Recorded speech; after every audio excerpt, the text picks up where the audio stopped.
যুদ্ধবন্ধে যুক্তরাষ্ট্রের কাছে সংশোধিত একটি নতুন প্রস্তাব পাঠিয়েছে ইরান।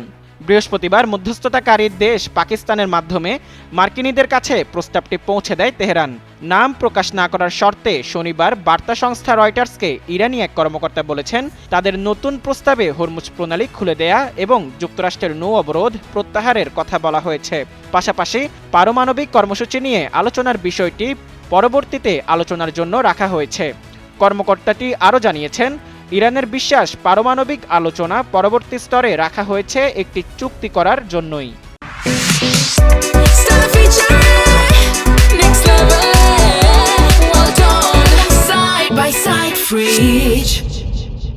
তিনি বলেন, এ প্রস্তাবে বলা হয়েছে চলমান যুদ্ধ শেষ হতে হবে গ্যারান্টির মাধ্যমে, যেখানে বলা থাকবে যুক্তরাষ্ট্র ও ইসরায়েল পুনরায় হামলা চালাবে না।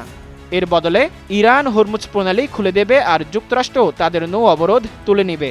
অপরদিকে শনিবার বার্তা সংস্থা ইসনা নিউজের বরাতে ইরানের পররাষ্ট্র মন্ত্রণালয়ের কর্মকর্তা হোসেন নোসাবাদি বলেন, যদি যুক্তরাষ্ট্র এই প্রস্তাব না মেনে নেয় তাহলে পর্তুগাল, নেদারল্যান্ডস ও ইরানকে যেমন উপসাগরীয় দেশ থেকে ইরান যেভাবে বিতাড়িত করেছে, তেমনি বিশ্বক্ষেকও যুক্তরাষ্ট্রের সামরিক অভিযানকেও আমরা প্রতিহত করব।